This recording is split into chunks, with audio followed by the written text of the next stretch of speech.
Disability History Month 2024 talk from Difference. It is focusing on a woman called Mary Greaves who lived from 1907 to 1983, and she was a Whitley Bay native, and so she is really overlooked, unknown, particularly locally, a really important figure in the disability rights movement. She really blazed the trail, if that's the right word or right phrase. Today's talk focuses on her, and I framed it in the light of, I suppose, the medical model of disability, which often sees disabled lives as tragic and often describes disability as a tragedy. And I wanted to raise Mary Greaves's life, and almost in a fictional way, really, if she was alive today, and imagine what her reactions would have been to certain things that go on today.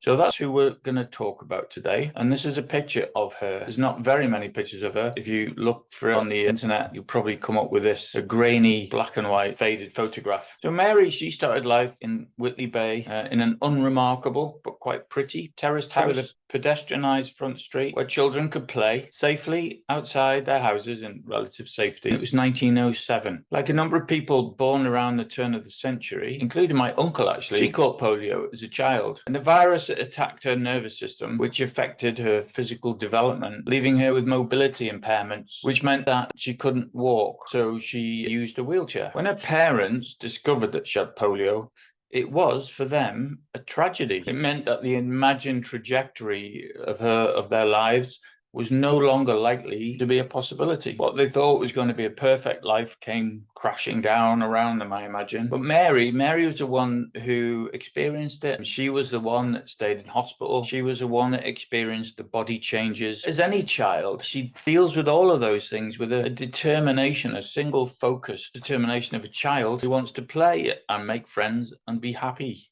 essentially. So here we have a young girl in Whitley Bay who got around using an adapted hand-operated tricycle made by her father. People that she met thought that hers was a tragic situation and they pitied her. Remember, at that time, we were just coming out of Victorian Britain, where disabled tropes were popular, with celebrity authors at the time like Charles Dickens used disabled characters in his books, like Tiny Tim from Christmas Carol or Miss Moucher from David Copperfield, as objects of fear, pity, derision, and moral ambiguity. So from day one after her recovery from polio, she faced the whole weight of society's prejudice and pity. Imagine her in a bedroom, trying to make sense of it all in the midst of a developing personality and sense of self. She might have thought something like, I am me with a broken body and everybody feels sorry for me. People don't like to be around me. What the hell am I going to do? Mary's brain was sharp, and within her sense of self, she developed a can-do attitude. As an adult, she started her own secretarial school, which she ran from her parents' house. Similar to nowadays, many disabled people are self-employed because it is so difficult finding a job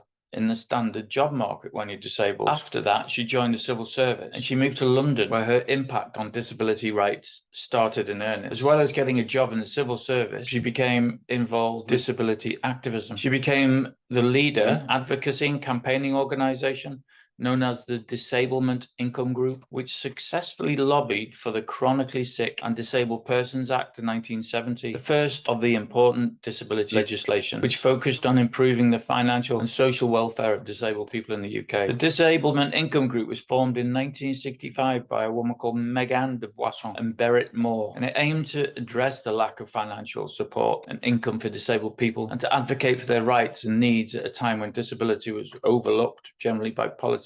Mary was also involved with the Union of Physically Impaired Against Segregation, UPIS, which was a really noteworthy and fundamental organization within the context of disability rights both then and now. And anyone really who knows anything about disability rights will have heard of this strangely named organization, which was unique in its position in the disability movement, as it was one of the architects of the social model of disability, which has transformed the lives of so many disabled people today. So Mary was right there there at the beginning. She was right there at the beginning of the development of the social model, right there at the beginning of the legislation. So here's a woman who, off her own back, got some money together from starting her own business. She went down to London on her own, found somewhere to live as a wheelchair user, and started to work for the civil service. Imagine how hard it was to find somewhere to live which was accessible. It's hard enough now with the numbers of accessible houses available to those who need it, woefully small. Imagine what it was like then. Not satisfied with this, she became the leader of a disability rights organisation that wanted to change the way disabled people were treated in Britain, and it helped create the first piece of legislation aimed at protecting disabled people. She even helped create the social model of disability, which has had an emancipatory impact on countless disabled people's lives. This doesn't seem like a tragic life to me. It sounds like a great life, and a legacy lives on the work that we do today. So from us, thanks, Mary. Fast forward about 40 years, and she's having a commemorative blue plaque erected outside her house where she grew up. It reads, Mary Ellsworth Greaves, MBE, OBE, 1907 to 1983, pioneer of disability rights. So far, so good. But then it says, severely disabled throughout her life as a result of childhood polio. Now, it's this I will unpick and look at it, and look at the assumptions behind it, and compare that to how Mary's life went. We need to pause just a second, just to introduce and make sure that we all know the difference between the medical and social model of disability, because one of these shows the dominant way which permeates our understanding of disability, and the other, developed by disabled people themselves, including Mary, is a more progressive and more modern interpretation, but nonetheless still quite unknown, with 3/4 of disabled people never having heard of it. The medical model of disability. This is the most pervasive way to understand disability, and one that's used by the government, as well as behind the definition by the Equality and Human Rights Commission and its commitment. It says disability is caused by the deficits in the individual. Disability caused by biological deficits. Something wrong with you. An impairment is something wrong with the body or the mind, which is either curable or incurable. Recovery is always the aim of the medical model. If you can't recover from disability or get better, it's something to be sorry about and deserving of sympathy and even pity. Diagnosis and classification is done by a medical professional, and medical professionals diagnose disability, which can be classed as severe or chronic, or simply having a disability. And it's defined by its conditions such as MS, MND, brain injury, diabetes, polio, and it puts the responsibility on the individual. So it's the individual's responsibility to overcome their own limitations. So this is, as I say, the pervasive way that we understand disability. And in fact, it is what our definition of disability in the 2010 Equality Act is based upon. I'm going to play a little video, a couple of minutes. It's really good. I really like this. This is a social model of disability. There's a wee pause at the beginning. According to the medical model of disability, the word disabled means less able. Less able to achieve your potential, less able to have meaningful relationships, less able to play an active part in the world around you, and that this is just your bad luck. This outdated view of the world puts the responsibility of overcoming disabling barriers on the person with an impairment. But this idea is changing. The more modern social model of disability says that a person doesn't have a disability, but that they are disabled. They are disabled by society. It is the attitudes and physical barriers imposed on them by society that prevents them from achieving their potential. The social model was developed by disabled people and their allies to help them take action against discrimination and to empower people to find solutions, remove barriers, and campaign together for equality and human rights. They showed how people with lots of different impairments face many of the same problems. These disabling barriers include prejudiced opinions and attitudes, restricted access, and people being systematically excluded. The social model looks for the ways that society can be planned and organised in order to provide accessibility, independence, and opportunity in a way that enables people rather than disables them. What we learn from the social model of disability is that disability is a social construct created by social barriers, barriers which can be eliminated. We learn that it is the responsibility of government, public spaces, businesses, and individual people to make the changes, to increase the access, and build a more equal society where everyone has the opportunity to reach their full potential.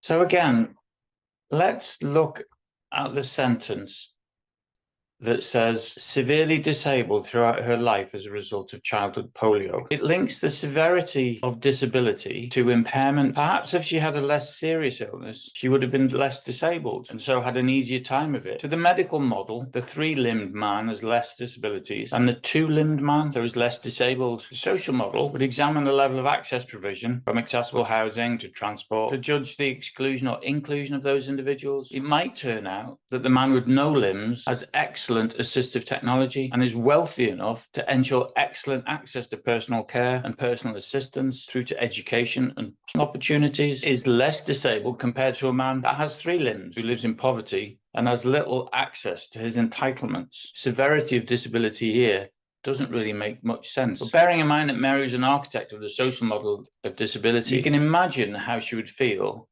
if she was being commemorated under this medical model of disability. The social model of disability was something that Mary worked tirelessly not only to create, but also to implement and tell people about. And today, the social model is an incredibly emancipatory and powerful model of disability because it joins people up. It allows people to see things aren't their fault. The reason they can't get into something is not them. It's a structural issue of access. No ramps, no information in appropriate formats, no information. It's these things which exclude, not the impairment. Did we do right by Mary then? No, I don't think we did at all.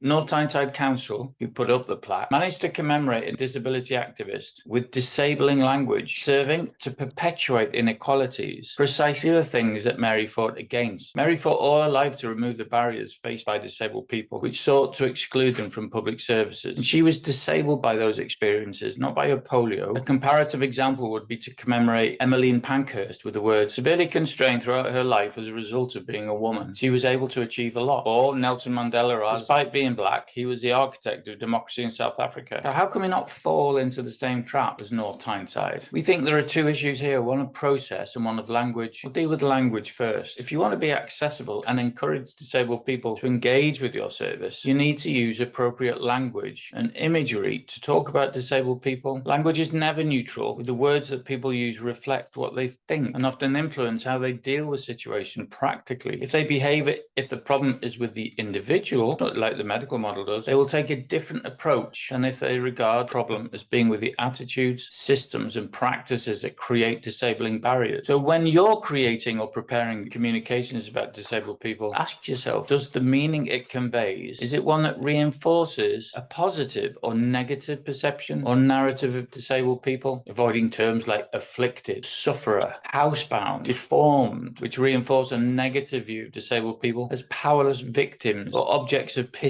Similarly, phrases such as the disabled, the blind, and the deaf, they dehumanize disabled people to the point that they become invisible as real individuals. Similarly, watch out for creating ableist narratives about disabled staff or service users, and avoid the superhero narrative. For example, despite being disabled, Mary was able to overcome all odds. Or the charity narrative, which presents a tragic view. Just present disabled people as normal characters doing normal everyday things. Our development manager in Teesside, Claire Andrews, who's given us permission to use her example, she was up for award for Volunteer of the Year from Stockton-on-Tees Council, and this is what they wrote first. Claire is quite simply a real-life superhero, learning to cope with two lifelong incurable conditions and still finds time to volunteer on various groups. This language, it implies that disabled people can only achieve things if they overcome or just get over their disability and do things in spite of any difficulties and barriers that they face. And if they don't, well, they must be a scrounger or a charity case. Claire says it would be very silly to only describe someone as one facet of their identity. You wouldn't make someone's entire award about the fact that they wear glasses. Can you imagine? Claire is quite simply a real-life superhero, learning to cope with was wearing glasses for a visual impairment, and she still finds time to volunteer on various groups. In terms of process, this is what North Tyneside did wrong, because they didn't do any of these things. But this is what we advise happens